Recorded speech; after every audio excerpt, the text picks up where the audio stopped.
All right, I got 9 o'clock. I'm gonna go ahead and call meeting order, start with pledge of allegiance. I pledge Allegiance to the flag of the United States of America and to the republic for which it stands, one nation, under God, indivisible, with liberty and justice for all. Oh, good morning. Good morning. Next is approval of today's agenda. Motion to approve the agenda. I will second that. It's been moved and seconded. Any discussion? Hearing none, all in favor say aye. Aye. Aye. Motion carries. Next is approval of minutes of 3/19/2025. Lance, I'd make a motion to approve the minutes from March 19th, 2025. I will second it. Been moved and seconded. Any discussion? Hearing none, all in favor say aye. Aye. Motion carries. Next is approval of claims for payment of 3/26/2025. Make a motion to approve March 2025 claims for payment. I'll second that. It's been moved and seconded. Any discussion? Hearing none, all in favor say aye. Aye. Aye. Motion carries. Next is consideration of first setting time and date for fiscal year 25-26 budget hearing. Jolene, when was the date we want to choose? 23rd.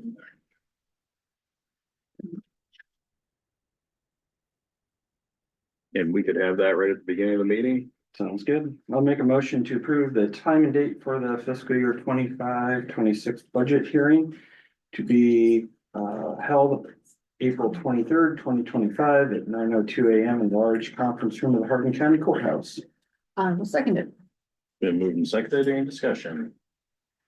Hearing none, roll call. DJ. Aye. Renee. Aye. Lance. Aye. Motion carries. Now I have is consideration of approved Hardin County Child Abuse Prevention Coalition proclamation for April of 2025. Do we have a speaker? Yeah, we're just having it signed. I'm Okay. standing in for a minute. All right. Lance, I'd make a motion to approve the proclamation for Hardin County Child Abuse Prevention Month, April 2025. I will second it. It's been moved and seconded. Any discussion? Hearing none, all in favor say aye. Aye. Motion carries.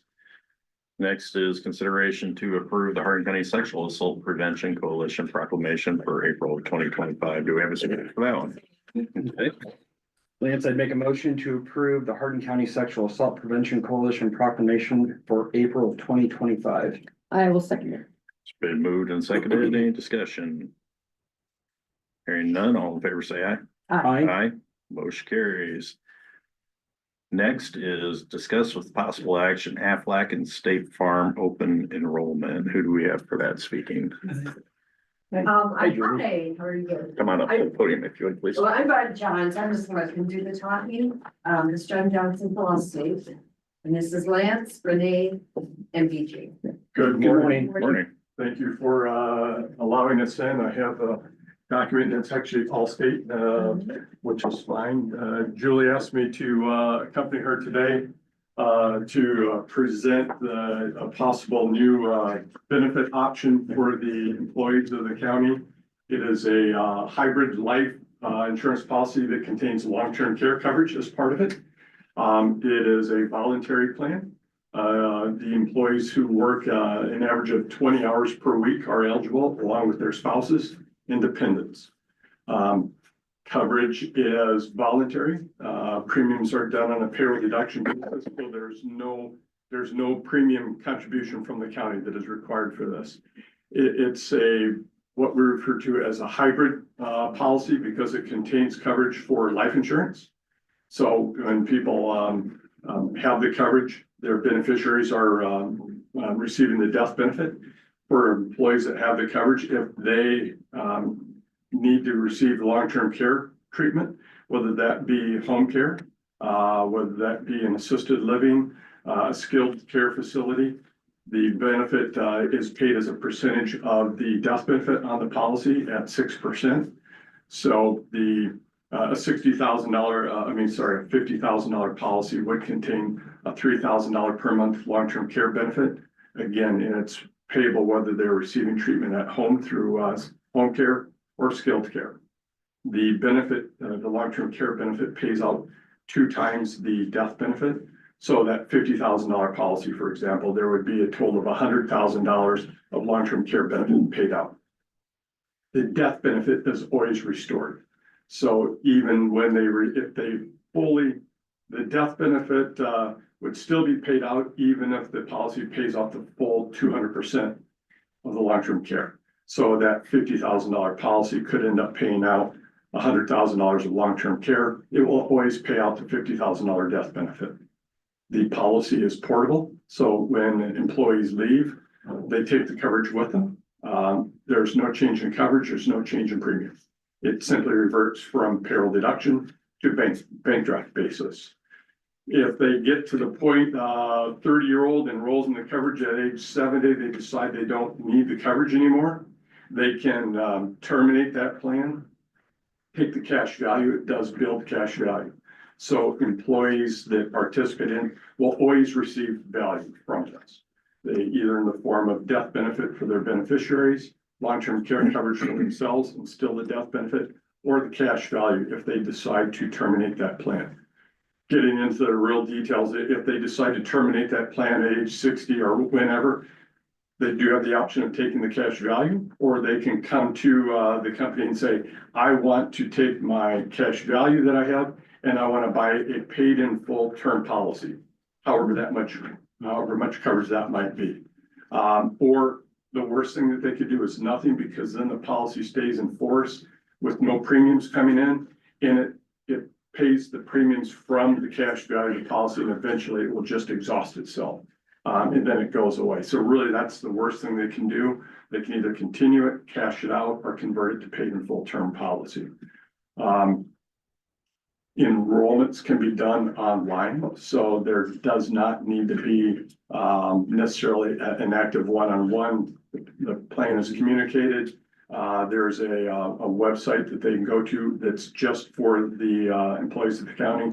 They can enroll with the help of Julie and myself, or they can go online from their smartphone at home over the weekend after they've learned about the plan, decide to enroll or not. Okay. I'll stop talking, open it up for questions.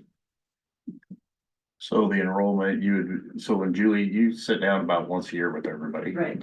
Would he be with them at that time where they could come? Yes. Okay.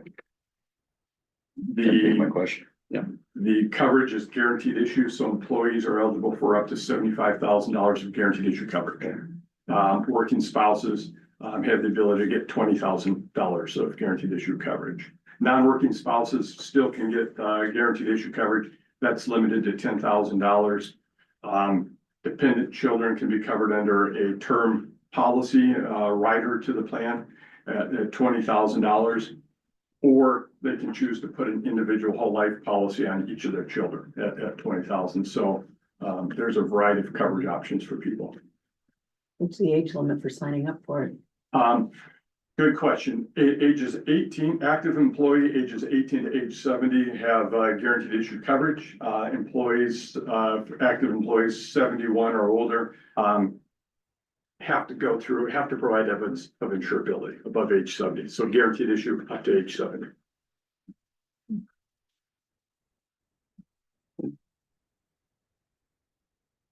There was anything else? Okay. All right. Looks like a good addition. Yeah, it does. Thank you. Thank you. Thank you. Thank Appreciate you. your time. Mhm. Is this something we want to do? I'd like to talk to Chandra. Okay. And then maybe bring it up for consideration next week. Yeah, Okay. that sounds good. Okay, So thanks. no action today, Lance. Okay. Okay. Next I have is change of status. I don't have any. Another business, Okay. taxes. Yeah, I'll just do a rerun. Oh, gosh, yeah. Property taxes are due right now. You have till March 31st to pay. So you can either pay in office, online. We have a drop box out the east entrance. Online is super simple. It's 25 cents for an e-check. It's cheaper than a stamp. You can mail them in or come visit us, and we'd love to see you. Sounds good. Just remember on the 31st, so if you drop your check in the mail, not a guaranteed postmark on the 31st, depending on what time you put it in there. We get a lot of people that put them in there And then they're postmarked the next day, and by code of Iowa, I have to charge a penalty. We don't wanna do that, so. Put them in early. Okay. Any other business? Public comments? Donna?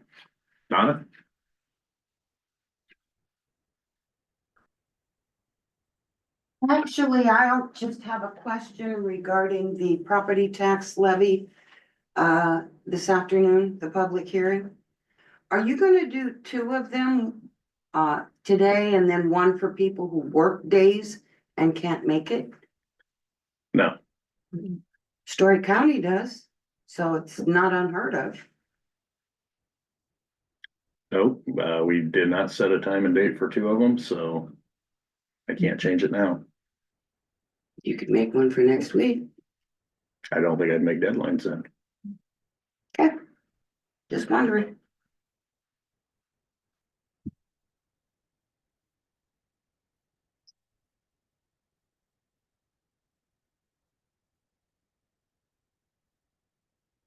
Okay, any other public comments? Julie? Julie?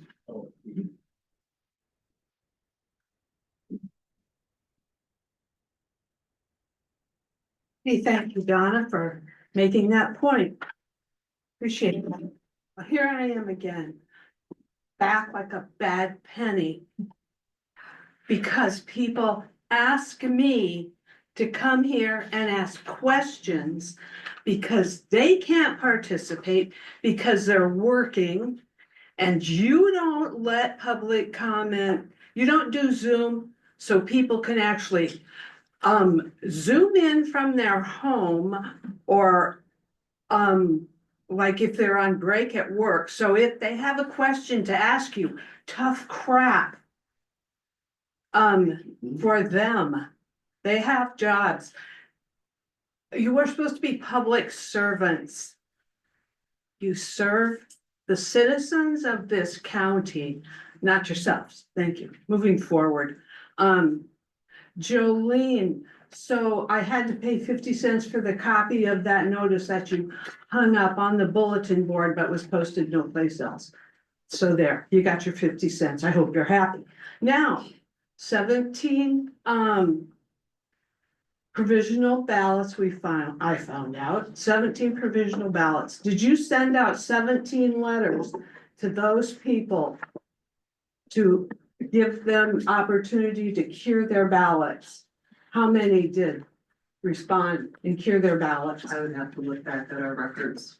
And then how much would it cost me to find out how many were cured? How many were actually counted? I don't know how much it would cost, but. But you know what? It's public information. I shouldn't have to pay for stuff like that. But I don't know. Okay, so that was one question that someone wanted me to ask, and I wanted to ask it. Another one. Let's see.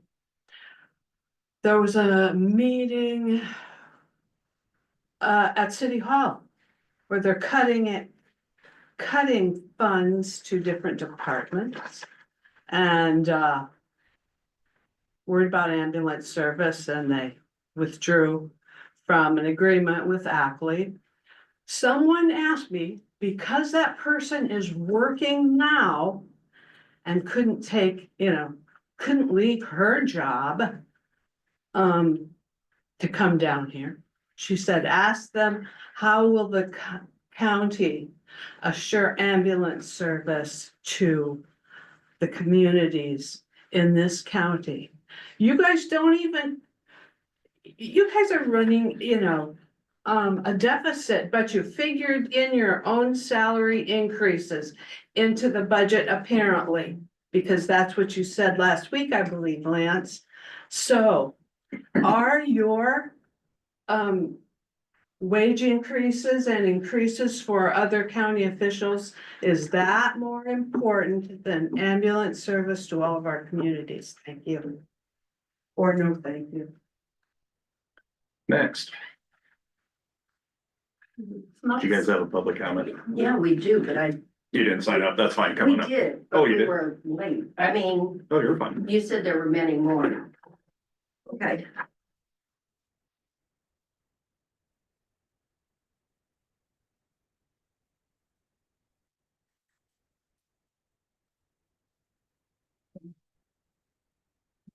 I guess we had a question on the windmill. You okayed the permit between Radcliffe. No, We haven't approved anything on windmills. I thought it was in the paper, last Saturday's paper. On the wind, it's an old one, and there's a new Okay. company that took over. Yeah. This is a different company here than the think so. Summit Pipeline or Summit Pipeline. RWE. people. This was in the Alphonse paper. He just gave a presentation. Okay, I know, but are you going to stick with the same rules that you had set up a few years ago to keep the distance from a homestead, The The current half a ordinance. mile. no matter what Okay, company? there was it's an gonna- article in the Yeah. paper, but I couldn't decipher. I mean, Right, that was stipulated, and then it was 3 times the height of the windmill.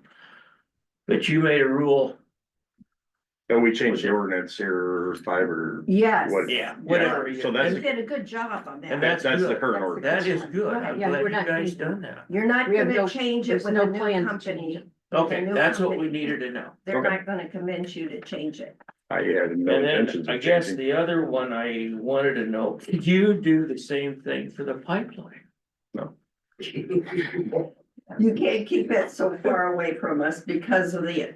Yeah, Domain. different jurisdictions. Okay, That state that's coming in, the Iowa Utility Board's coming through and. Okay. Other. I guess another question I wanted to ask you on that eminent domain thing. And it's still going to the state house.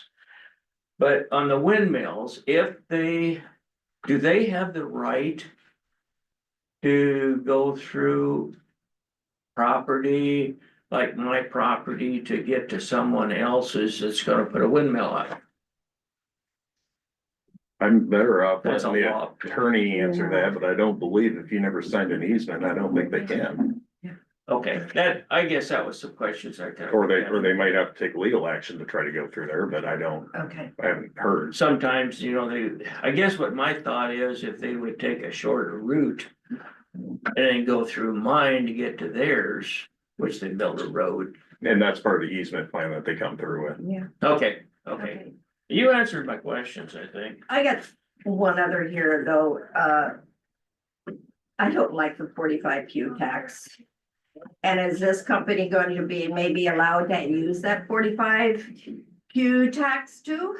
I don't know. You don't know?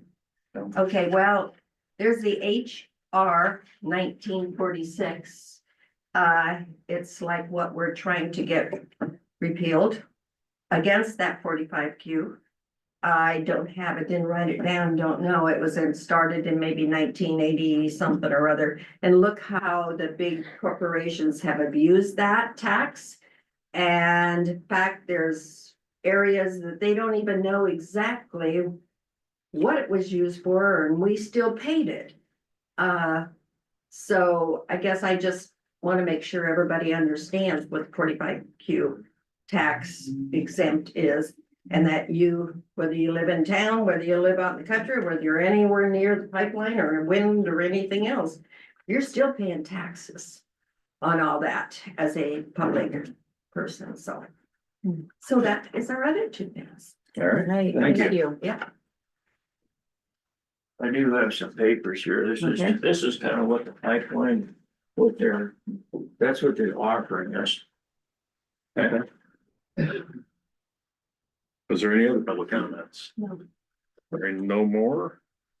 Next I have is closed session. Yep, we got plenty of time. Closed session pursuant to Iowa Code Section 21-5. Subsection 1, subsection C, litigation. Lance, I'd make a motion to go into closed session pursuant to Iowa Code 21.5 sub 1 sub C. To discuss litigation. I'll second it. It's been moved and seconded. Any discussion? Hearing none, roll call. CJ? Aye. Aye. Aye. Motion carries. I got 1 o'clock. I'm gonna go ahead and open the meeting. This is a public hearing proposal property tax levy. And it's a public hearing for you guys. Open for a lot of questions. I can tell you on some of these levies, the increase to general fund is about 87,000. The rural services fund is 66,000. The big increase here is gonna be the general supplemental.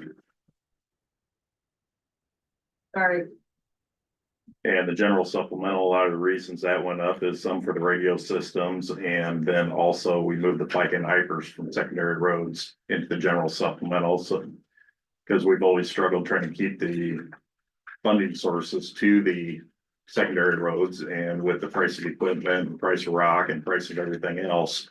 That's eaten up most of their budget, let alone the capability of functioning out there, so we had the ability to do that, and this moves money there. You guys have any statements you want to make? Yeah, I want to open things up. We're here today because of an Iowa Code section 24.2 A, and I'm gonna skip right to section 2. On or before March 15th of each year, each political subdivision shall file with the Department of Management a report containing all necessary information for the Department of Management to compile and calculate amounts required to be included in the statements mailed under paragraph B.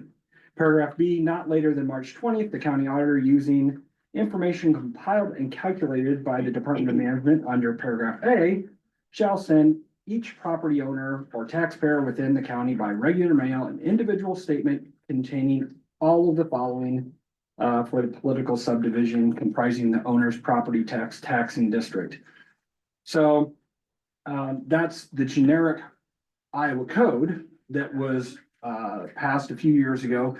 I think a lot of people refer to it as truth in taxation. And ideally, those go out and they should be really easy to read. They should be easy to, I know, Pauline, we've talked about this before, but they're not. And the unfortunate thing is the cost of that publication that's very messy to read, very messy to understand, comes at what cost, Jolene? Last year it was over $6,000. Okay, so $6,000 for a document that it's very hard to understand. And so similar to last year, I think it's a very confusing document. The top portions are correct, but the bottom two portions are not accurate depictions of proposed property taxes. So I don't believe it reflects an actual number that your property taxes will go up or go down. And we, at this desk, can only determine levies that the county has authority over. And so right now, I just brought a couple visual aids. This is my actual tax statement, and I'll hand it around. This one's from this year, and this one's from a couple years ago, but it's overlapping. And you can see that I live in the BCL school district. I have the Whitten Fire Department.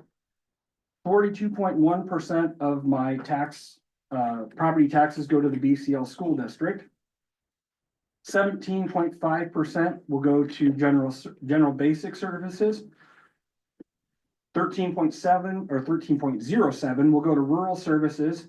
11.71 will go to general supplemental. And at that point, this board and our authority, actually take out the schools because your school board members vote on their levy. Those three, the general basic, rural services, and general supplemental, at this point in Hardin County are the only three levy rates that we have any jurisdiction over. I'm sorry, could you say that one more time? Which three? General basic, rural services, and general supplemental. You're welcome. Other things that could be on here, the format's changed a little bit from one year to the next, but there's a spot here where if we had an emergency management levy or per capita rate, it would be right here. We do not have that. So on the 2025 model, it's not on here. Other counties may have a EMS levy. And I know there's been a lot of scuttle in the area about ambulance service and ambulance providers. And there is an option if the voters of Hardin County would like to pay more for ambulance service. That is an option that the voters get. So it is three of our job to facilitate a referendum that would include a EMS as an essential services levy. So I think it's important that I got several calls since the mishmash letters came out. And I'm trying to find out what that isn't mandated by the state of Iowa that we can actually get rid of and cut. And that's a very difficult thing because, Jolene, do you have copies of the unfunded mandates? I do. I have 4 copies you guys Yeah, if, passed around. so those are 98 pages of unfunded mandates, things that the state of Iowa expects. You can just distribute them. Anybody want one? So the mishmash of numbers that you You guys indicated, can pass it around. who put the numbers together? Where'd they come from? What do the numbers mean? So they really, the formula is something that Department of Management dictated how the format was. But I believe, Ed, if we had it our way, we would really just go through this and show people there's no guessing here. I'm understanding that. Yeah. But the numbers that we got. Right, it's Department of they're Management. Nothing, and you went to the expense of sending them out. I agree. Can't the legislature at least make it so it's a little more friendly? I mean, You're saying it nice, I Ed. understand. Yeah, So Uh, Jolene, is that an answer you could probably, The examples that are on there are strictly examples. Those, it's not specific to your mailing by no means. It's just kind of put out there. Yeah. Department of Management does have a tool. I think it's listed on the bottom that you can go to, but we've had a lot of people that go into that tool. And it still doesn't make sense. And that tool is not used for ag. It says right on there, there's asterisks under there that do not use this for ag property. So again, a lot of people are still lost when they put in their actual numbers. so we give them some numbers, they plug it into a computer and this is what comes out? This is what, well, no, they don't even take our numbers. They just take, you know, whatever 100,000 or I think they raised the commercial this year over the 300,000 or over the 150,000 because that's your commercial tier 1 and tier 2. So they changed it a little bit, but it's still just as cloudy as it was last year, unfortunately. But it's an example, if you would have property that's valued at this, these might be your increases, but again, it doesn't put in there county ag, brucellosis, and tuberculosis. What are some of the other things on the bottom of your speed data as an example? I'll go through the list. So we have BCL School District, General Basic, Rural Services, General Supplemental, Iowa Valley Community College. My fire department is Union Witten Township, the assessors, Ag Extension, Debt Service, Pioneer Cemetery, and brucellosis. So those are all the things that make up your taxes. To where these letters are only communicating school, city, if you're in a city, and your county. I had a neighbor call and was mad at me this morning for raising their property taxes for their school board. So, Control of that. yeah, so Ed, we may not see eye to eye on a whole lot of things, but this is just a hot mess of wasted money. And, you know, I want to read a few more of the unfunded mandates. So this, It's not a waste. if it was prepared properly. Yeah. Yep. It's a good communication tool for when the city, county, and school meetings are. But it kind of ends there. We did one thing and brought us all together today. Yeah. Yep. I couldn't agree with you more. We go party after a while. So some of the big highlighted things, juvenile detention center, that's a huge expense for Hardin County. And Lance, do you wanna expand on that briefly? You know, it's about $200 or $100,000 addition. So what happens with the juvenile detention, if we have some families that their kid goes to the detention center, the county picks up the entire bill. Whether it's medical bills, anywhere between $120 to $400 a day that they're there. And day starts at midnight, ends at midnight. So if they come in at 11:58, you just paid for a full day of 2 minutes. Yes, So what you're saying with that, we're not actually paying because it's in the county, we're paying for the citizens here for their care while they're in the county. we pay for our portion. So the detention center has 35 counties that make up this detention center.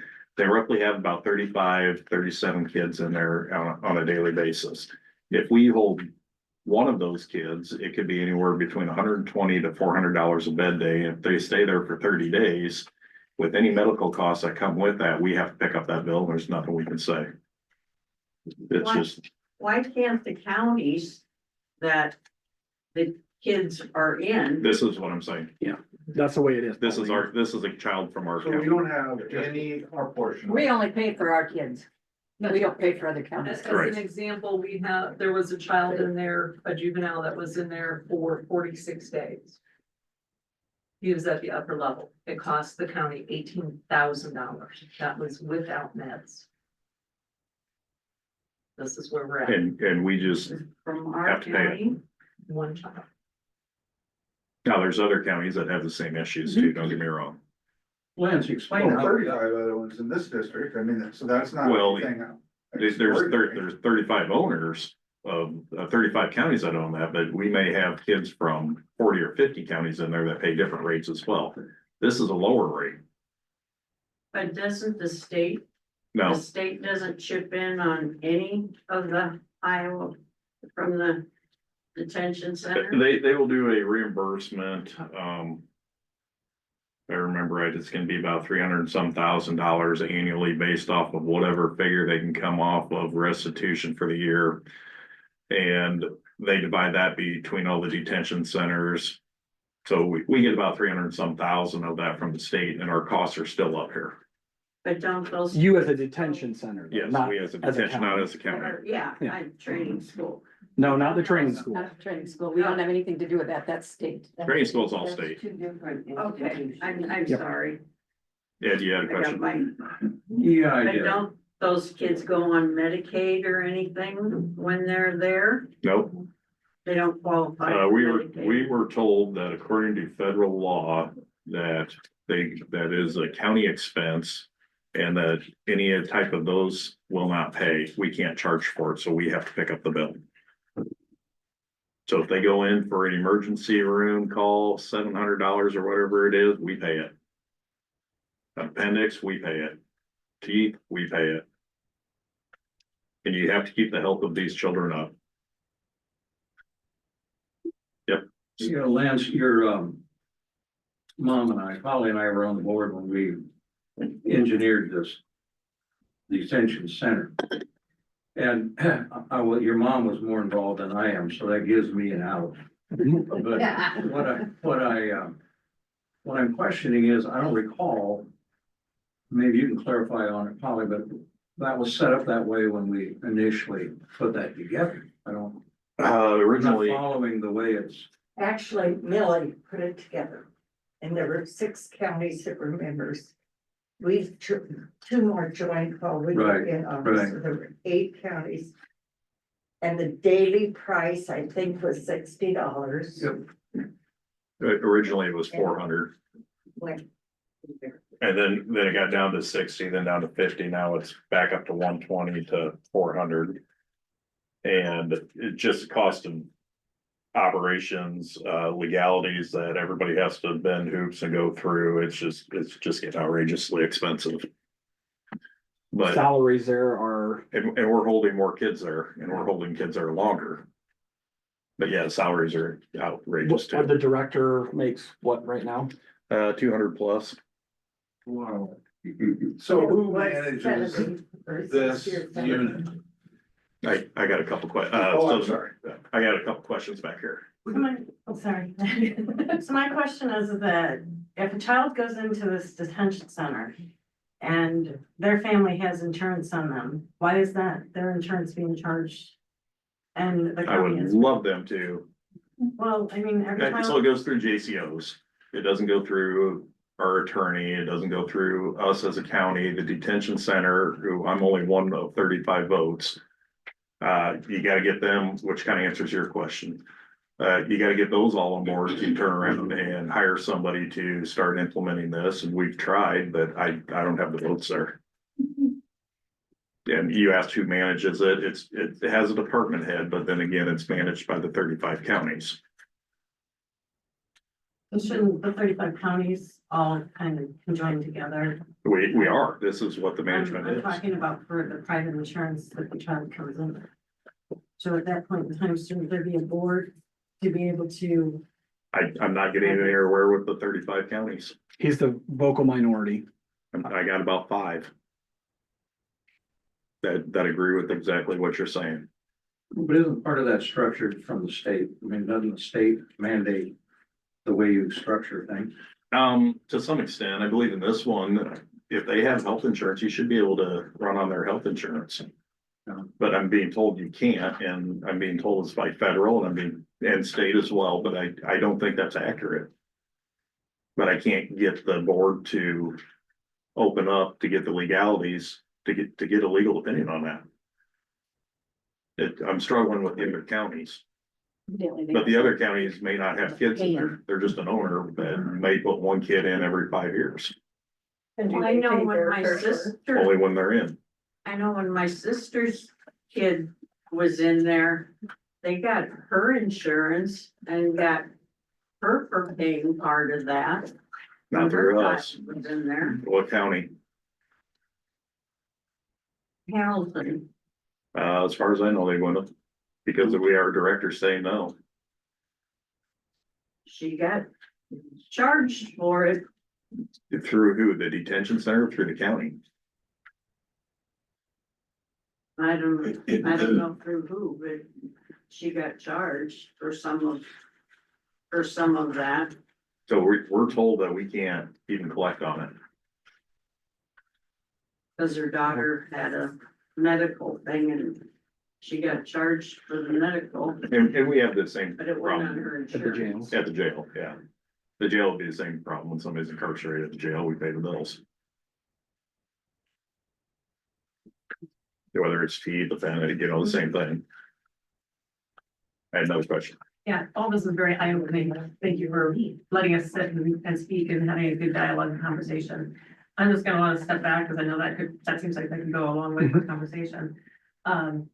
So we chose to move back to Iowa in 2021. And we had a house we actually absolutely loved in Eldora. And we looked at the property tax and like, if we get in a place where we don't have, like, it wasn't a place we could have retired, and I want to think about retirement at some point. But the property tax, Eldora has one of the highest property taxes in the state. And I just like, if we were retired, we could not afford this property tax. We just, it would not be survivable. So we did find another place, out in the county, and Yeah.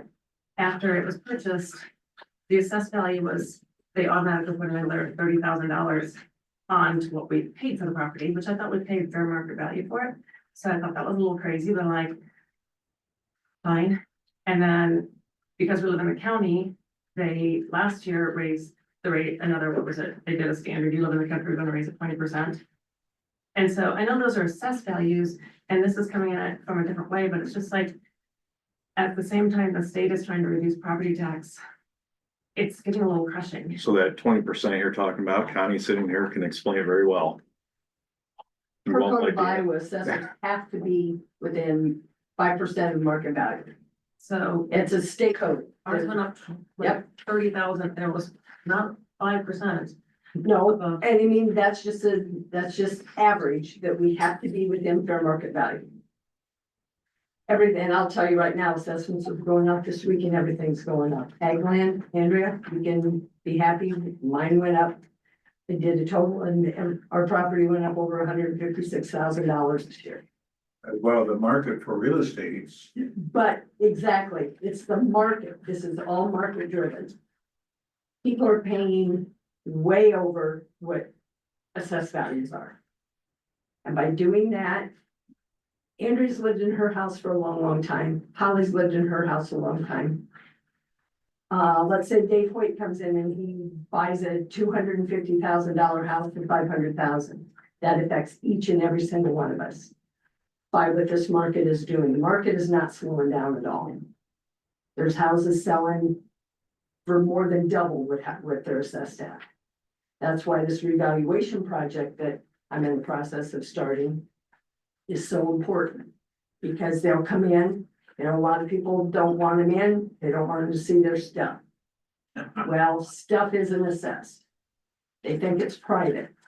Well, then you don't let them in, they set their value, and if you don't like it, you're gonna, I mean, I'm sorry, it's not gonna change without being able to see why people don't think it should be what it's valued at. And until this market slows down, there will not be any slowing down in the assessed value increase. I feel like we're just getting hit on both sides. We not only get Yep. assessed value, but then we get the county rate. Well, but just because your assessed value goes up 20%, your taxes do not go up 20%. They do not. That's where the rollback enters in. And last year, well, and when last year's rollback, and I'm gonna use $100,000 for easy math. Last year, the rollback was 54.6501%.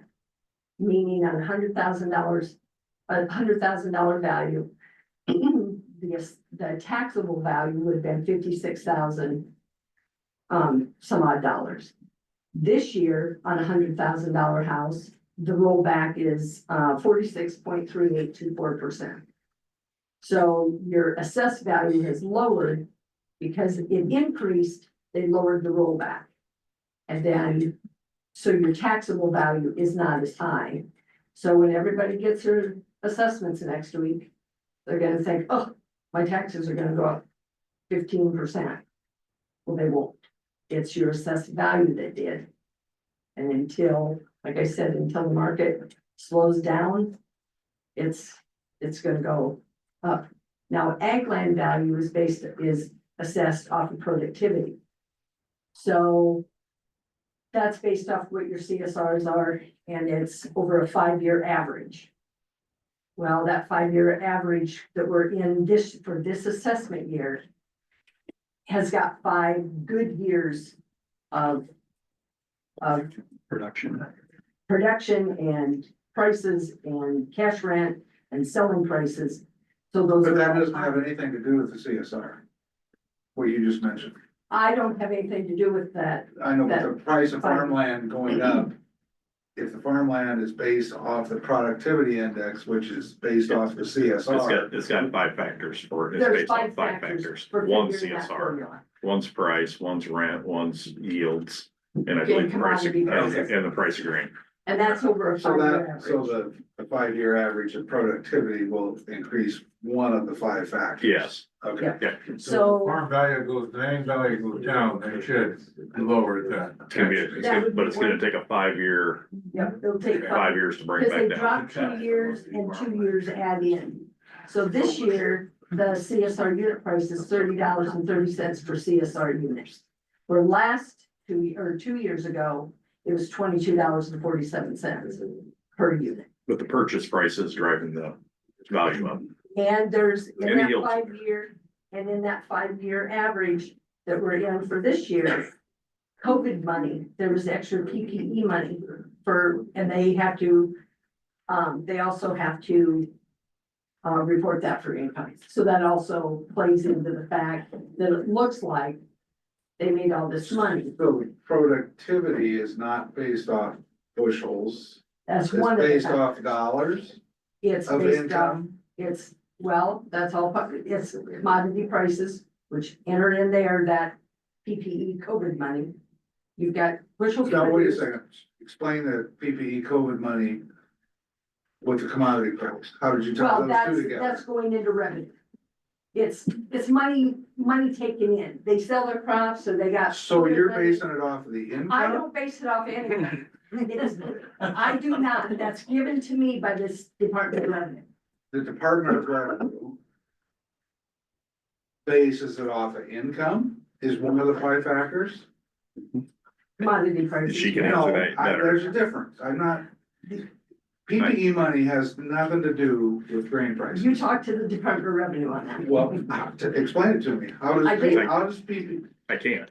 you didn't explain it to me. No, but I can't. The state has to. I Well, can't. how, there is a connection between farm revenue and productivity in bushels? Bushels produced is productivity. What about the hog facilities? That increases the productivity hugely. Well, yeah, but I'm trying to get you know what, understand where I'm coming from? Yeah, Yeah, I understand. I just don't know what the factor or the multiplier is for the payroll protection program dollars. I don't know where that's I factored. don't even know why it would be, That's my point. Right. but they did it. But where? Yeah. So we don't At have the anybody state in the level. county that can. At the state level. That? The state is the one that gives me what the acre price and the CSR unit will be. So I just learned about it when she just said it. The Otherwise, acre I- price and the CSR unit, Well, but there's still, you haven't shown me anywhere where the PPP money fits in. that's all part of their equation. They gather all this information and they are the ones that do this figuring. Assessors do not when it comes to ag land. I get that. So all this information goes to the state. They get it from the ASCS office in Iowa State. NCRS used to, but they have backed out and they will no longer help the state figure what the formula, any part of the formula. All right, so to me, we're spending a lot of time on this and it's very interesting to me. Yeah. However, there's a point that we haven't talked about yet that really cuts to the chase. I don't wanna say I don't care about assessed value, because that's obviously where my taxes get based on. But when you look at it from the county as a whole, if you increase assessed value 20%, that has no direct correlation to your income taxes going up 20%. So your tax asking is divided into the total value to come up with your tax asking, right? tax. I mean, the amount of money you need to operate, Yes, and then the total value of all the properties in the county. Yep. And you, with a limit on how much we can increase. I understood, That comes up with the levy rate. but that's what determines the levy, right? No, the levy So rates. that's now- what I'm getting at, But- is but that the- you, the we can levy talk about rates- this all day long. And that's one small factor, but it's the amount of dollar asking from the county. It has just as much weight as the valuation of the property. So the levy rate is set by the state to us. We can't go below it and we can't go above it now. For the, But the levy rate on both ag land and on our houses and all property is subject to the levy rate. You can either have a Yes. rollback or an increase, but that's still subject to the levy. Right. The higher the increase, the levy should go down in order to compensate at the same level. That's my, but the state So won't let if us it now. goes- Yeah. Yeah, if it goes down, the levy could increase in order to maintain the same level. And again, the state won't let us. They told us what the levy is. You're- So, but you can budget under the levy, right? No. You don't have to budget just. So on general fund, we have to budget that levy, otherwise we don't get any general supplemental. Same as it's always been. so if you, excuse me, Ed, but if you have to follow the state on the levy amount, and they won't let you go below that, We can, but then we'll lose all our general supplemental. then you could see that, and don't kick me out of here for saying this. You could see where you could build up a surplus. If your needs aren't great enough, and you still have to have that tax asking in order to get the supplemental, you could build a surplus, right? Does that make sense? Yes, If you, right. if you are getting enough to operate on, yes. And that's where the general supplemental can also come in. You could actually lower the general supplemental if the surplus is going higher. But you have to meet that general basic to get general, or to get the supplement, general supplemental. That's, We have the general basic fund, and then there's the general supplemental fund. You have to be at the 3.5. No, it's 4 point. It's whatever the state. Whatever it When I is now. submit valuations to the state Department of Management, they then put it in a formula and they tell me what our max levy rate will be. They really messed up the And process. if we go below that, it wipes any ability to use our general supplement, Right. unfortunately. Which, You know, but yet they're telling us that, oh, we need to work to 3.5. Now that has all changed. Do you wanna tell them why? But without, I'll give you an if you example. go just $4.5 million general supplemental. below that. That's our insurance, that's our benefits, stuff like that's all general supplemental. If you go below that general service levy, that all disappears and will have to come out of general, and there's no way you can maintain. There's. Well, no, I'm not Yeah. suggesting that you should. Yeah, But it'll keep you from building a surplus, because any surplus, you could, instead of paying it out of general supplemental, you could pay it out of general to get you, to keep you at that level. Anything in general supplemental can be paid for out of general. Now they are, one of the bills I hope that I'm are not out there, confusing you. one of the bills that are out there right now will do away with your rollbacks. And that would be bad. That's gonna be a little, that's gonna be very rough for your property owner. What's the stance of your Iowa Association of Counties? What's their stance in regards to working with the legislators? Legislators are Addressing listening. property they don't taxes? listen. They are listening. We have There's- people, there's people at ISAC that are lobbyists. They spend their whole time at the Capitol, I think, pretty much whenever they're in session. And I don't think they listen to them either. No, they're not listening. Because they, nothing, I think it's they pretty much memorable. agree It's like with wasted. everything that we say. Yeah, do you have to, what other services that are critical that you get from these folks that you have to have? I don't find, not on the supervisor's side of things. I don't Okay, think with so. all that I'm listening to, with a tax levy, limitations and how much you can raise your taxes. And all that considered with their formulas. You could raise your taxes and still end up with a huge deficit. Good, Good. good. Dana did. We're one of the counties that have the lowest reserves right now, which, But you can't stand a rollback. um, You can't stand losing that rollback, people here in this county, the rollbacks aren't as much for us as they are for all for of us. everybody. And that'll piss off a lot of people, Yes, it will. but you have no other choice. No, the state tells us what that is. Why has not, any outside auditing been proposed to look at the expenses and to stay within the budget? And that way, nobody wants higher taxes. I mean, honestly, you have senior citizens, you have disability, you have single mothers out there that are trying to make ends meet. You're gonna run everybody out of here, and what's gonna happen is you're gonna wind up, cutting your own nose to spite your face. This, We are audited every year. on the outside aspect. Yes. Maybe Outside we audit should firm. look at the fact that we need to actually start looking at a budget and like. really We do. spend We that have, we budget every year. Yeah, Part of the We purpose budget of every Nobody year. wants higher tax. no, but. Nobody wants a higher tax. So we all pay taxes. We don't want to raise our taxes either. But you also want services too, right? But also, What would you do without, if I may ask? What would you say? What type of things would we do without? well, Recycling? What are the options to cut the cost? one of the things we can cut, and I'm sorry, Michelle, but I'm gonna use you as an excuse, or as an example. Driver's license. It used to be the state provided, you had to go to a state office to renew your driver's license, right? Years ago. Well, now counties have taken that over. So rather than having to drive to Marshalltown or Ames or wherever you used to have to go to. Because there was maybe one day a week you could get your driver's license in the county. Now, 5 days a week, you can get your driver's license renewal done in the treasurer's office.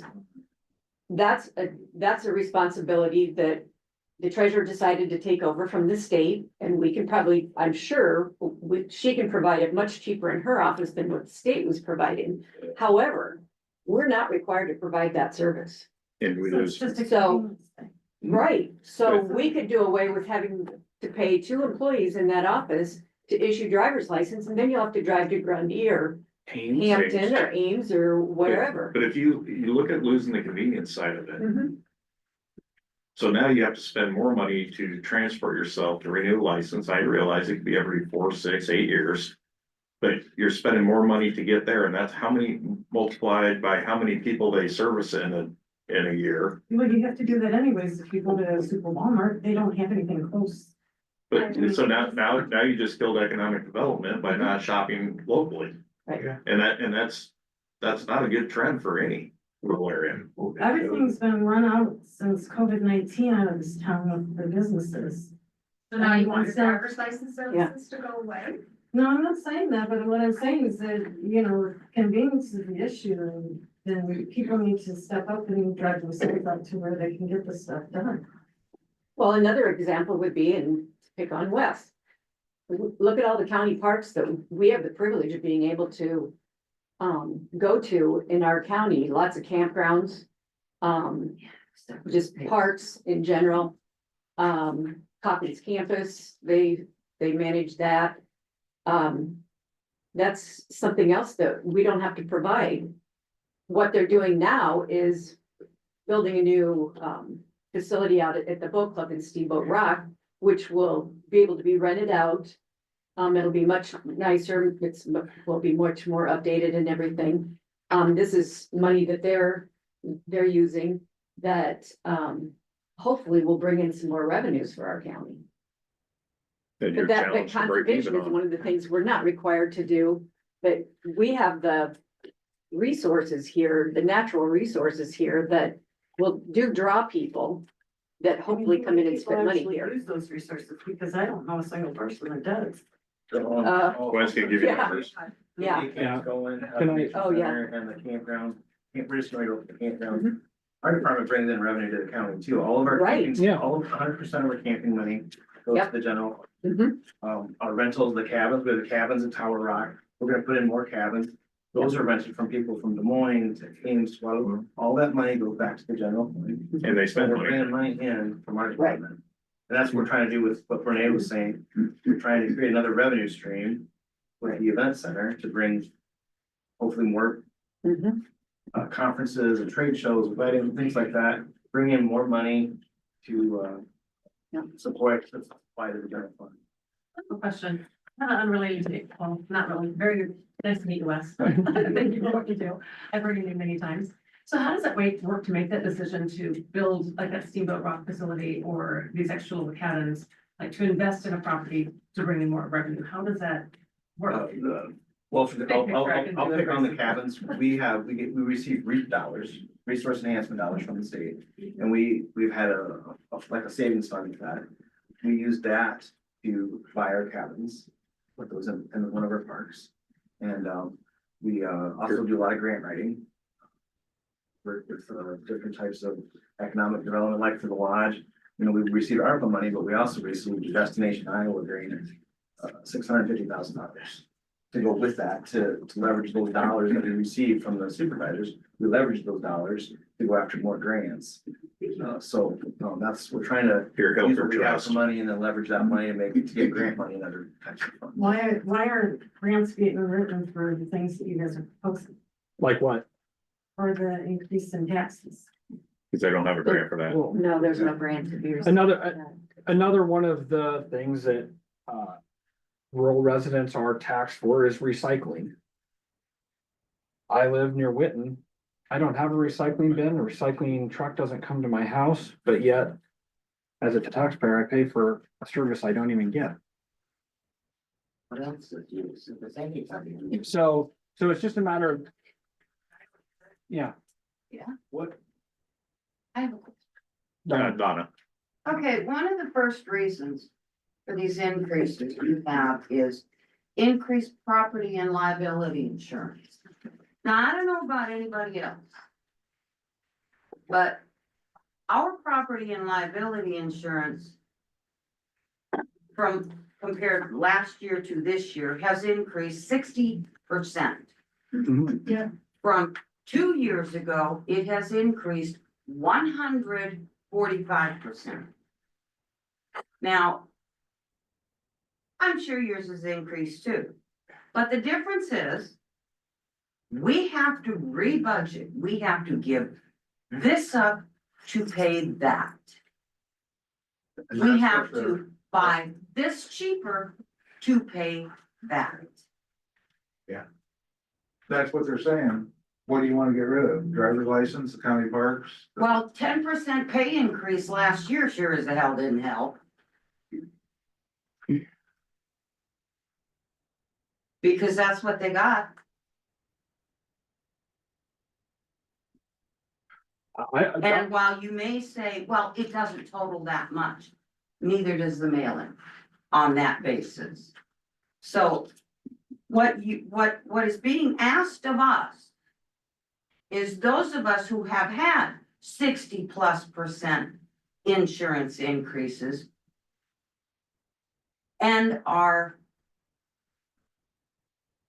not buying this, not buying that, getting less food, trying to figure out how to do medication and gas and everything else, not to mention heat and electricity. You're asking us to cut even more. My question is, what are you cutting? Not stuff that brings in money.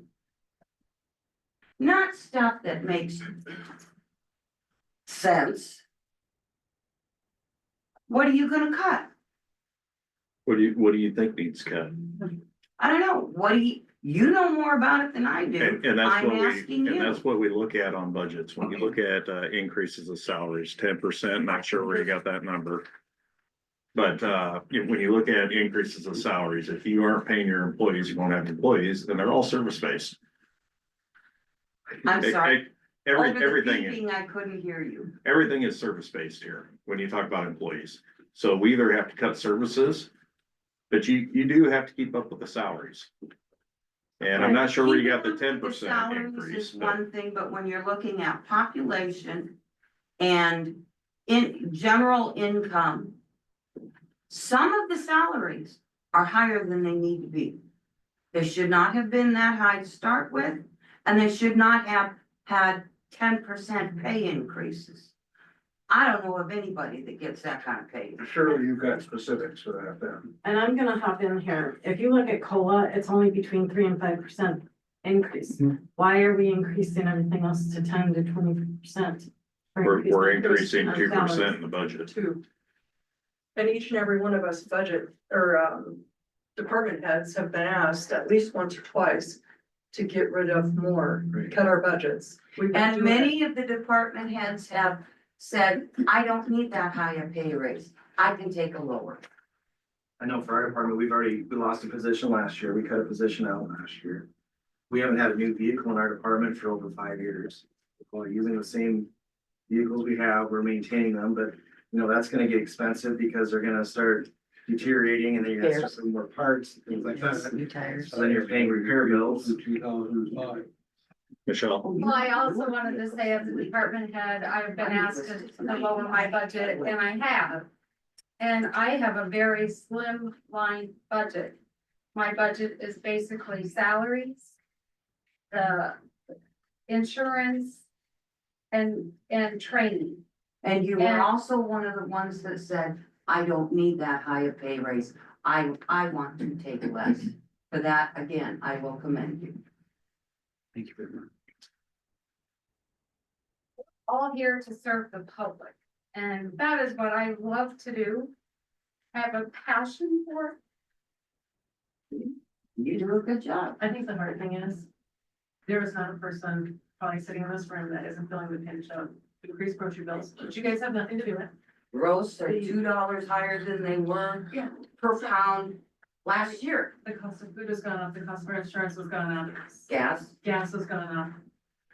LP. And so you guys are feeling the heat of everyone's pressure on everything, and I'm sorry for that. I mean, the cost of rock goes up.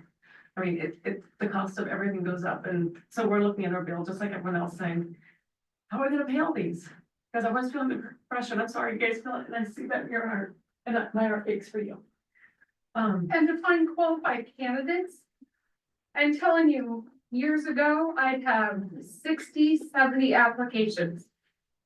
The last time I offered an open position, I had, I think, 6 people. And not very many that were actually qualified to do the position that I was asking somebody to do. So there lies in a huge aspect of where we're sitting.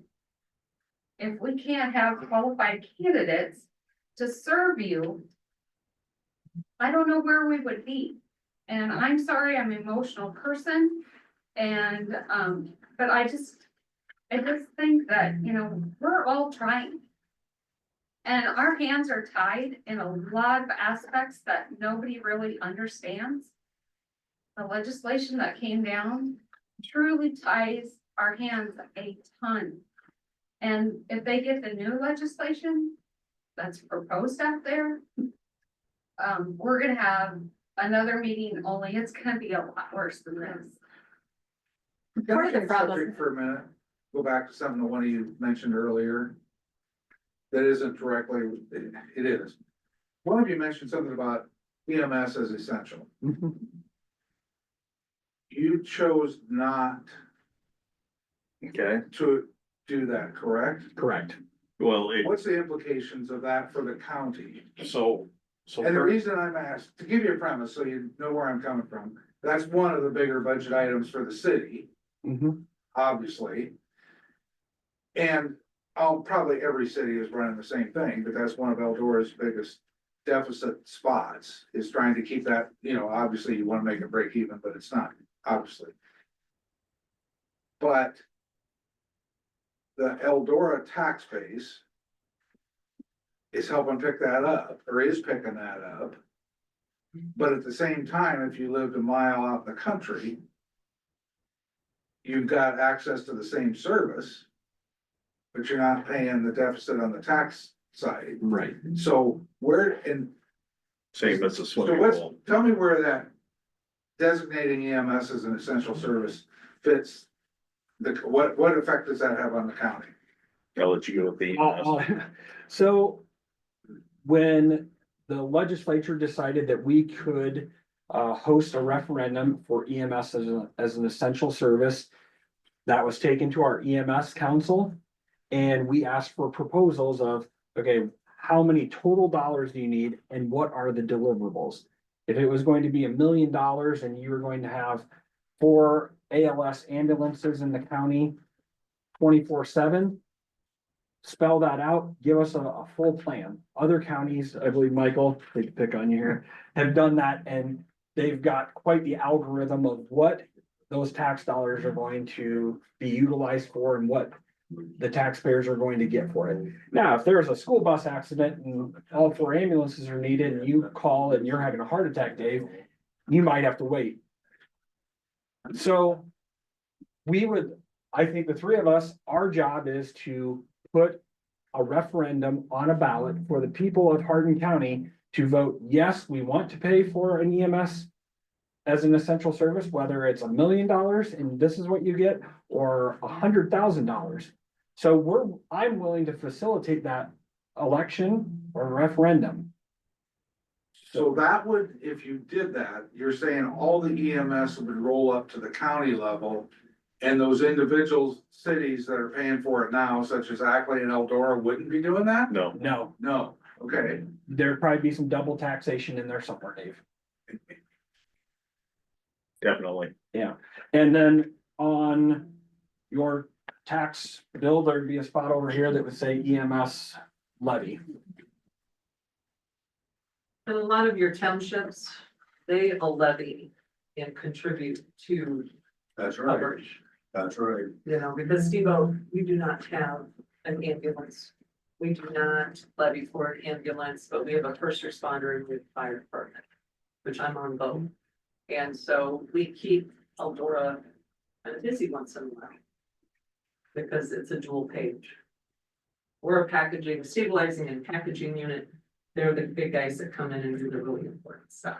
So why do you still get a bill when you use the service? You won't get one from us. We cannot charge. In fact, our department, we can get a maximum of $5 per month to $60 a year. You're talking you're talking the fire department. the- First responders. And first, first responders.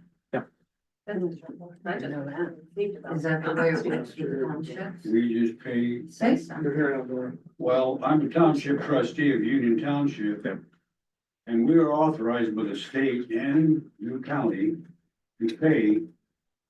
We get paid for EMS and the fire departments, and we pay that money to the EMS and the fire departments, both in Whitten and in Union. Of your choice. So, Correct. yes, well, we got Fit your two towns, township. we got two towns in Yep. in Union Township. So it's all taken care of, so there's no need to add any, as far as I'm concerned, that's just tax on tax. No, that's what I'm saying, We're definitely. already paying for it. So if you went to the EMS and you went through a referendum, then you would take that money and give it strictly to the fire departments instead of the EMS. Yeah, you still have the same levying ability, so it'd be a tax on a tax, but now you'd have, There's so much goes to the fire department, so much goes. but to the you, EMS. but you choose that. And that's Yeah. dictated by the state and the No. county. No, that's dictated by you, as a trustee. There's a maximum levy that you can levy for You can give it all. fire and EMS, but you determine how much goes to each one. You can give Where 100% if we had the to EMS fire. levy for the county, that would go to EMS and then your money could all go to fire. Right, So you've taken EMS out of the budget, out of the county budget. No.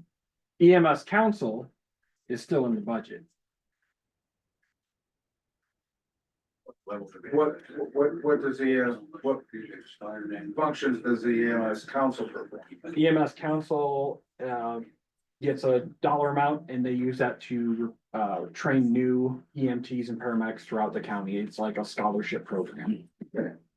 But in the whole scheme of things, I don't wanna minimize the importance of that, but the whole scheme of things, that's pretty small. Absolutely. Okay. now on the other thing with ambulance calls and stuff like that, they can charge and collect No, I services, understand. but they might get stiff on a few bills too, don't get me wrong. Well, I know I've called for an ambulance before and we're in Union. And we didn't get like the Union ambulance. We got the Eldora ambulance. And then, Eldora sent a thing in the mail if we'd like to make a contribution, which I did. And then sent back to Eldora, cause I thought, you know, and evidently, I don't know if Union didn't have enough people to send their ambulance out or whatever, but, I was grateful that Eldora came out. Yeah. And that we had someone. So I thought that was, nice and made a contribution to them for their services to come, way out of the city for us in Union. Yeah. But I also had another question relating back to Donna on this insurances things and everything with that money. Are you guys going to do another raise this year for anyone, or are you going to keep your budgets for everybody at the same and not do any raises this year for salaries? In the budget, there's a 2% proposed increase for all salaries except for the soups, which are 1%. Now there's gonna be a couple exceptions in there of job duties that have changed. They're taking on multiple tasks, so yeah, you're gonna have more than that. But I think that was only 3 people, if I recall right. It's not an increase, one of them won't be an increase to the budget, it'll actually look at a decrease to the budget. But they're taking on an expense that we've been contracting, that they're gonna take in a salary as an exempt employee, so there's no overtime on it. So 10% last year, you're still gonna get a 2% this I year don't know. Remember, I don't think we get 10%. in salaries. I don't think we got a 10% increase Well, last people are year. confusing the compensation board recommendations with the actual. That could be. Yeah, I think you're 2%, you're right. Right. Uh-huh. Yeah, the compensation board came in higher than what you guys, their suggestion was higher than what you guys. And it is again this year. Yeah. Yeah. Well, one of the things, again, state legislature, I'm not going to diminish the quality of our peacemakers in the county, but the Back to Blue bill dictated how much our sheriff had to make, and that trickles down to chief deputy by code. And the pool of qualified law enforcement officials across the state of Iowa is very thin, and we've lost how many troopers to state patrol or deputies? 3? 2 or 3, so yeah, paying the peacemakers. No, and that goes with any. Yeah. Any position trying to get the quality of people that you need to run it, and back to her comment earlier, and I get that completely. So I'm not, me personally, on the wages, how much somebody's gonna make, or how, whether they're gonna get a 5% raise or 2% raise. It's the overall departments, and so roads would probably be the largest.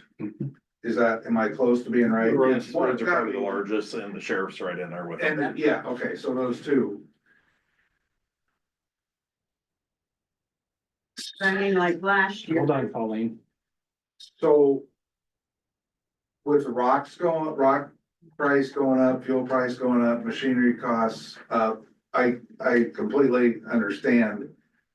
That, is there anything that's surfaced that could help reduce the overall cost without obviously.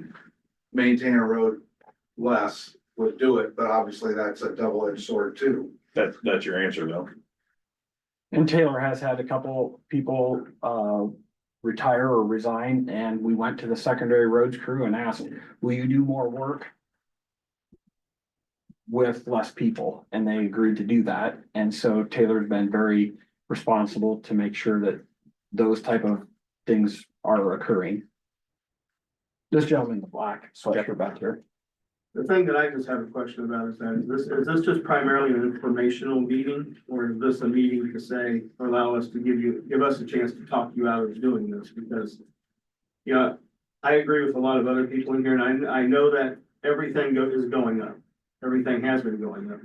But like she said, you know, first of all, I know our property taxes, our house assessment's gonna go up, which is gonna cause our taxes to go up anyway.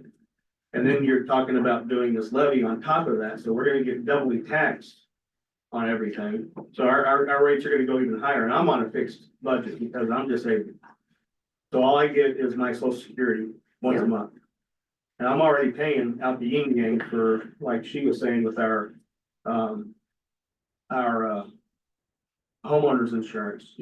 I had to actually adjust my homeowner's insurance and put a higher deductible on my homeowner's insurance just to get it to be a little bit less. Yeah. Because last year I paid $600 every 3 months. Now they wanted more than $700 this year, every 3 months. And, you know, I couldn't do that because the property tax is going up.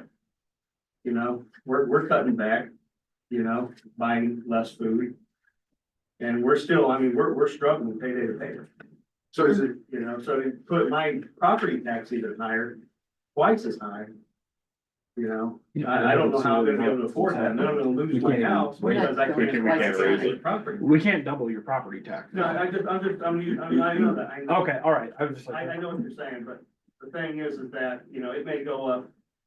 I mean, I don't know how much to me, it looks like in this thing, it's gonna go up like 28%. in the letter from the, In the letter that we got in the mail. Oh, no, from the thing that we looked up online. okay, yeah. On the bottom right-hand side, it said property tax increase 28%. Yeah, So is this just a meeting, informational? Yep. meeting, or- we can't make any It's decisions a public today. hearing for you guys to talk. how about give us the total budget for the whole county proposed versus this year? What's,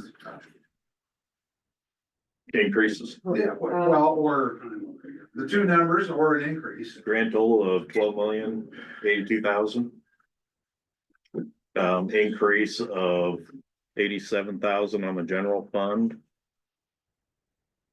Or no, 87 on general fund, 1.3 million on general supplemental. 66,000 on rural services. For a total increase of what is it? 1,384,000 from the year before. So that would be what, And then the largest of that is in 1.5%? Or a little less than that? Approximately, Dave. Yeah, Yep. a little less.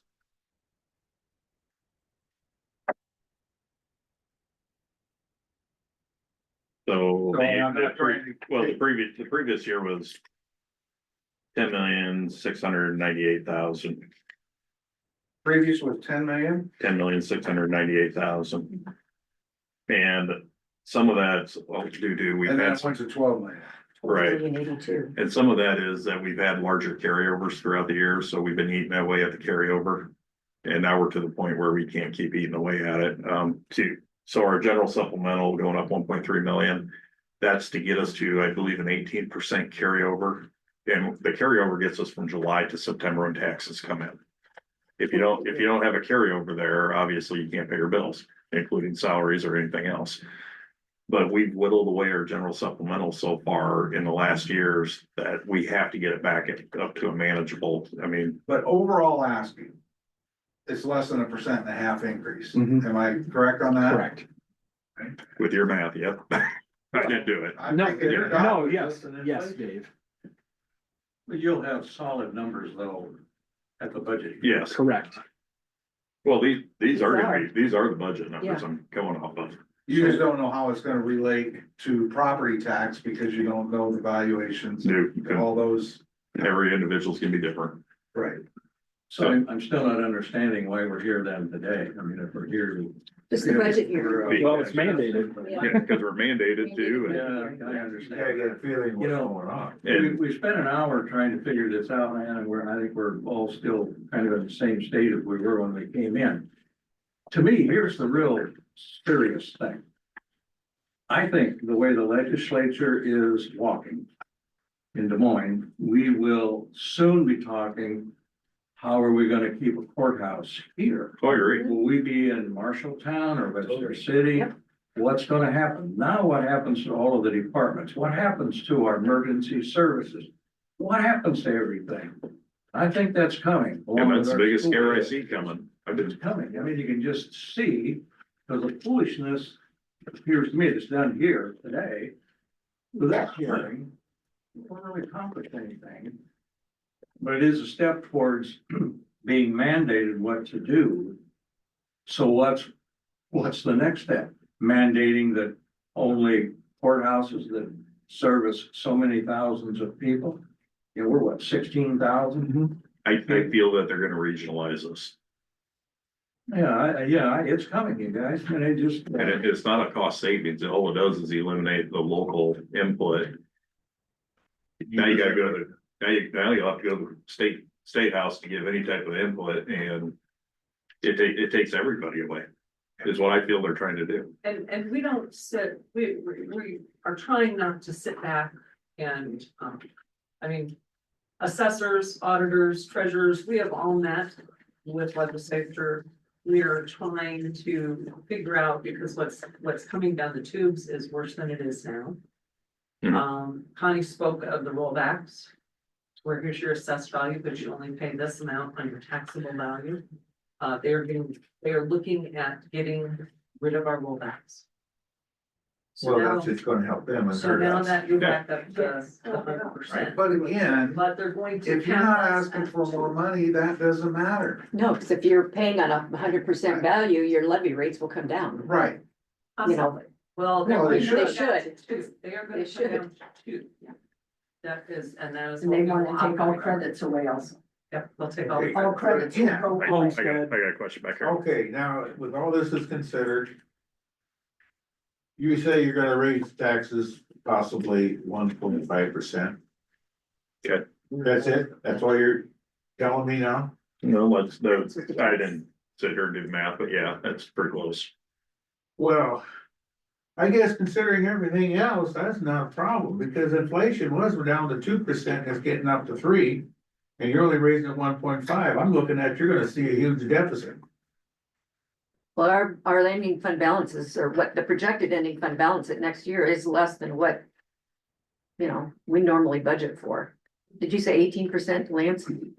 Because usually I think it was 17 or 18%. because usually we try to budget for like a 25% carryover because there's a quarter of the year goes by before we have any tax revenues coming in, you know, But I'm from just July through getting at, September, you yeah, get all your numbers together. And you don't know what next year's gonna bring. right. And then you're gonna raise it 1.5, and you're gonna see inflation jump to 4% possibly. Oh, we know. And then what's gonna happen? We'll have to be here again cutting services. Well, I don't wanna see anything cut, but And there may that's, be a necessity. but that's where we're gonna end up. And like Ed was talking right there, by cutting services, you're gonna cut your services down to the point to where nobody wants to live here. So now you don't have population, you're gonna move to the bigger cities, pay the higher taxes Oh, because, yeah, you're gonna. because you have no services. Basically. And then what's left paying the taxes are gonna be the rural areas, because that's all that's left. Or the stragglers that stayed in towns that Two may, ifs and People then. that that'll probably become unincorporated. Honestly, Don't want to move. I've lived in this county now since 2021. I moved from out of state and grew up in Iowa, but the roads here are very nice. 6 years ago, literally- you would have said that. Well, I mean, after having serious damage, literally, I'd go to the repair shop where I used to live. I'm like, do you pay the commissioners to keep terrible roads because of the damage done to our cars? And he just looks at me and smiles like, Oh, wow, right. And we know that outcome as well. So whether we put the money into the roads, you're gonna pay it one way or the other.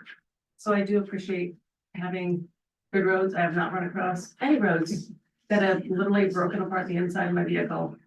And vacuum systems broken on my car because I wasn't sure if it's easier to drive in the ditch, is there, or if it's easier to drive on the road because the potholes.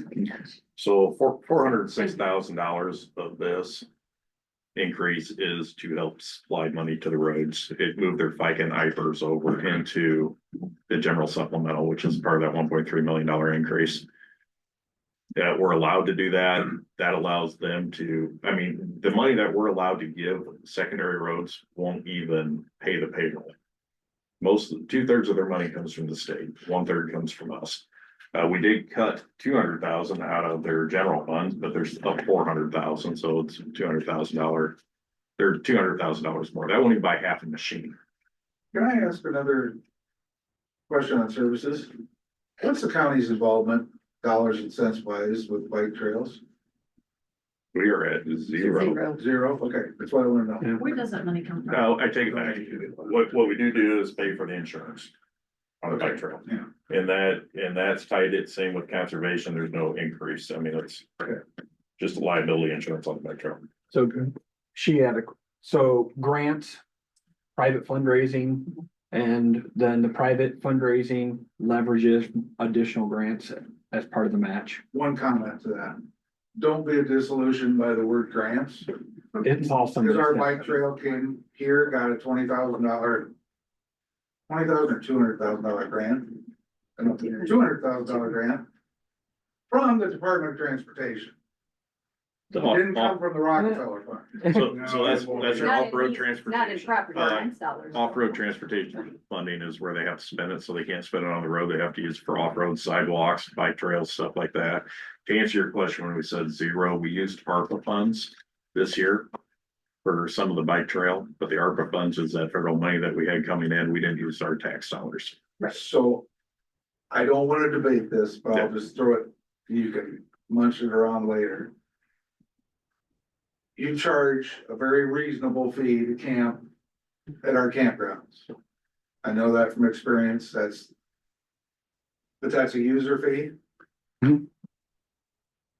Can you have a user fee on your bike trails running through the county? There'd be no way to police that. I agree, and We that's why I already say have- I don't wanna get We into it. brought it but- up. We already have horses on it and have to clean up after that, And and nobody knows that that they've To your even been there point, until I they see know. the piles. No, I get it, So- but I'm just, Yeah, To his I mean- point, because we have a lot of people that come from out of this county, that come to hunt, you go to any of our areas in the fall, deer hunting season. There's license plates from all over the place that pay nothing here to sustain what we have. Can you do a little Venmo thing like you do? I would love to. At the ends of the trails? How do they do that in other counties, Wes? How do they charge for that? There's How do one they catch county them? that I know of, Lyon County, way up in northwest Iowa, they do have a user fee, just like when you go to South for, Dakota. for State bike Park. trails? Bike trails and also for their parks. If you buy a little sticker and that's your user fee for the year. Could they even do this a donation thing? They could do a donation thing, like you said, Venmo. Yeah. They could do a QR code, Yeah. you click it with your phone and Huh. Donate $5 I for. got a question in the back. Okay, what I'm listening here today is nothing compared to what I did for a living. I worked for the railroad for 34 years. I worked in the bridge department.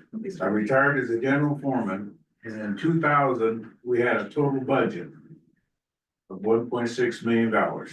We built 5 bridges. Not 1.6 million. My last year, a bridge budget could be over $4 million. Ours are around 1,800,000, somewhere around there. And then the state turned around and mandated, we've been eliminating bridges with culverts. Well, the state just mandated again. Well, They're we influenced, and we gotta go retired back to the bridges, but yeah, we're gonna look at probably having to do that. And on top of it, I did a lot of steel work. And we wanted to keep everything in-house. I drew up a lot of drawings for steel repairs. And engineering is 40% of the project. Some of those projects, $1 million. Okay? They came down with a ruling now, you have to be a qualified engineer to do that. So that right there, double the price of any repairs. All right, It's so gonna what, get worse. what questions have you guys anticipated that haven't been asked yet? I had Cheryl with her hand up a long time ago. I just wanted, as an employee of Hardin County for 36 years, I realize that some people focus on the department head salaries, but there's also us employees, that there's a lot of years where, and there's a handful of elected employees, but there's a big bucket full of employees. So it's not just their salaries that go into the big thing picture where keep their salaries the same. And I also would like to just say, I hope everybody goes to their city budget meetings, to the school budget meetings, to their township budget meetings, their library meetings, that all go in. This is just the county budget. But the school budgets and everybody else goes into your taxes also. That's a good point. You're talking 1.5 perhaps for an increase for you folks, but you still have schools and cities Exactly. and the rural areas and the townships and all of that on top of that. So, Yes, thank you. We're only, what, 25% of the pie? yes. Right. Would it be possible for you three to put together the top 5 or top 10 bullet points that you would like communicated to all legislators in the state? That's a dead serious question. Tell them don't run again. No, but it would be easier to vote them out. It has been done. They don't already. listen. I see that. And it goes kind I of know through she has sent them. State Association of Counties, they're up there lobbying all the time. But that's why I They have have to meetings bring with it us. So Dave, Like that. you know me just well enough to know that I like the ability for citizen lobbying. But what happened with House File 718 that dictates a lot of what happens really ruined what I used to enjoy going to the state capitol and bending ears. Because at So what this was point, House File 718? it is the limitation, Tax relief. yeah. Property tax reform The bill. one that killed us. So it used to be, hey, I'm gonna go down and, for example, one of the big expenses that over 10 years, we've paid $182,000 to advertise our public notices in 3 newspapers. If we spent that kind of money in pretty much anything else, we'd have to go out to get bids from one qualified newspaper. And we could then pick the lowest responsible bidder and publish in one newspaper. It's unfortunate that the newspapers aren't what they were prior to the inception of the internet. But $182,000 over 10 years to publish something 3 times. And when our legislators ask, well, tell us exactly how would you reduce your budget? Hey, this would be a good spot. We've had it poo-pooed every time. It's based off population. Yeah, and there's counties bigger than us that don't have 3 papers in their county, so they can publish in less. So But we have 3 newspapers, so we're required to publish. if our population was under 15,000, we're only required for 1. Then the next thing, again, well, tell us, how would you reduce the liability to the citizens of Hardin County? Well, the state training school used to be a great place for people to work. It provided a service to the young men of Iowa. Well, they become more violent. That results in a lot of assaults and turnover in staff. And our county attorney and sheriff and the Eldora police spend. I'm on your side on that. Yeah, issue, by the way. but it's like, it's easily corrected by making it part of the Department of Corrections. That would work. And we don't get reimbursed by them. No, so our county attorney could spend all day and all night prosecuting people and nothing ever happens. So, Been part of a state correctional facility? Never. no, it's Health and Human Services. Yeah. So when we take, I think, Which was the constructive original criticism, standard, correct, but it's not anymore. when we take constructive criticism to legislators, it feels futile at this point. Futile. You have a question? And at 12 o'clock today, I went to the meeting at the school board. And their crowd was 1 person. That's only what it showed? Yes, Wow. and the one very brief review of what they were doing, that's what I asked, was they were explaining the budget for the schools. And they have a maximum asking, so what the figures are on that sheet are the maximum. And then the first 30 days of legislature, they are supposed to present a school budget. Mhm. They're still waiting for it. It's about 90 days. Yeah. So they are still waiting for the state to get them a budget so they can get a budget. So that's. I would. It's like that every year. I go to They school board. are assuming. You gotta wait till the legislature gets done with what they're gonna give you before you can finalize. Yeah. You So- usually end up with about 5 days. There may be a budget that they would have to review. Yeah. And they are using they're using a 10% assumption, so this is all assumption. Then I would also like you to read the newsletters that come from our legislators. They tell you which bills with the number Sure. has a reference of the bills that we were talking about, the property tax relief. And if you notice on your statement that you got for today's meeting, in the upper right-hand corner, it is required by the Iowa Code 24.2A. That is within the 718.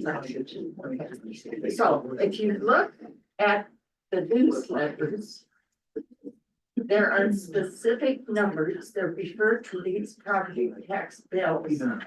You can look them up, you can read what they do. And for a very easy way to read it, don't go to the bill, go to the legislative fiscal summary. And it will tell you in layman's language out. One of them is, I'm gonna write it down.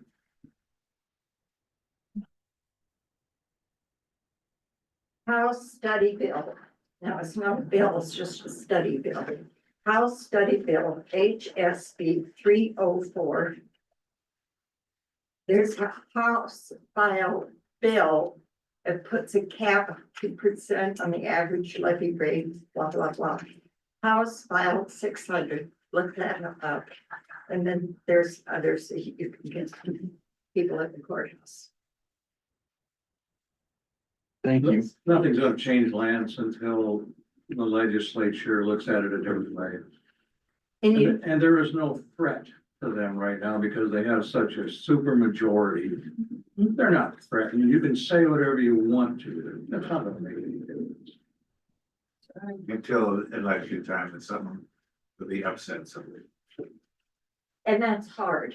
It's really Because hard. the people that are running or rerunning get huge support Yep. financially from Not support any of the PACs and the lot. It's those super PACs that, Yeah, you know, well, Elon Musk. And we deal with the cards that are dealt to us. And this is what we have, but our job is to keep the services going. Yeah. And anything we're looking at doing, if there's cuts we're doing out here, I need solutions. Yes, we can cut We're gonna piss a lot of people off. and we'll lose communities. Yes. And that's not what we want. We're here to help the community grow, get more people wanting to live here. And unfortunately, inflation's always gonna be there. I can't stop that, but then in order to bring taxes down, you gotta have more population. You need more people paying part of the bills. And what I feel the state's doing is trying to run people out of these communities and just keep making it worse. And that's, What was our peak population back in the eighties, probably? farmland was here, I think it was right around 21,000 if I remember. And then when farmland closed, it dropped 24. When farmland dropped, it, So unfortunately, and there's nothing anybody in this room can do about it. But you need to think about what did we have for services for 16, we got 16,000 people versus 24,000. So you cut it by 30%. We have this virtually the same mile of road. We may have closed a few, but virtually the same. same fire station, Same fires, all that kind of stuff. And I'm not real popular with school boards, even when I was on the school board. But if you could start that process over again, we wouldn't have all the schools we got today. If you dropped in here from outer space and said, show me how you set up your school districts in this part of Iowa, they think you were all drunk. Be a good excuse anyway. State uses the same argument when they talk counties. Yep.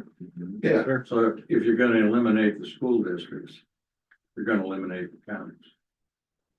Well, it's just, it's a sign of the times. It's not, there's nobody did anything wrong. you're right, you're just losing. I came from a family of 6 and we had 2. I mean, and there's a zillion of us my age that are that same boat, and that's just the way it is. Do we, yeah, I agree. I'm just That's- opening it up That's for beside the point, but yeah, that's. any other public comments. I do have people online. I don't know if we can. They had any comments? Sure, open it up.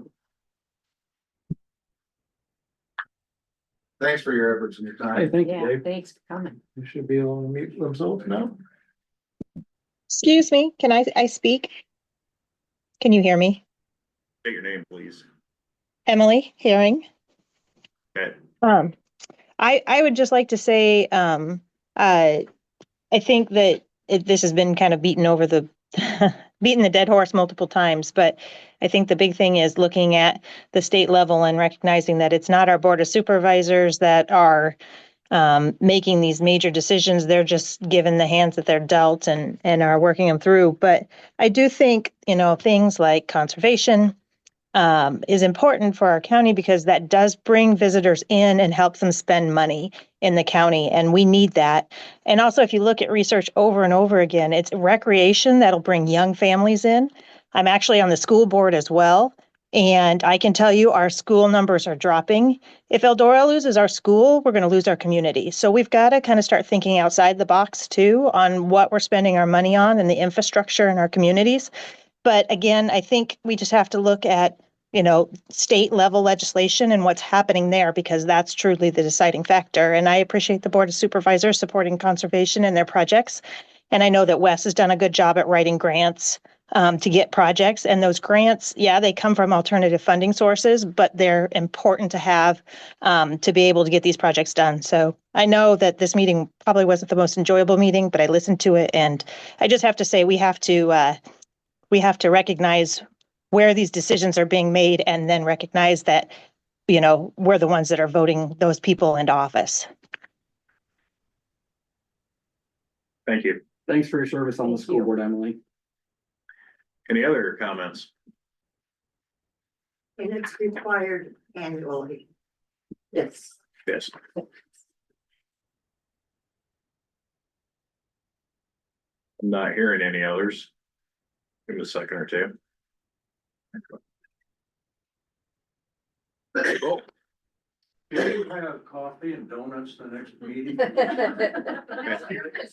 for that. Last 4 weeks. I'm gonna go ahead and make a motion to adjourn. If I knew how many, I'd do you want to close the public hearing? I'll make a motion to close the public hearing. I'll second. Been moved second to close the public hearing. Any discussion? Hearing none, all in favor say aye. Aye. Motion carries. Now I can entertain adjournment. I make a motion to adjourn. I'll second. Been moved and seconded, all in favor say aye. Aye. Motion carries, we adjourn.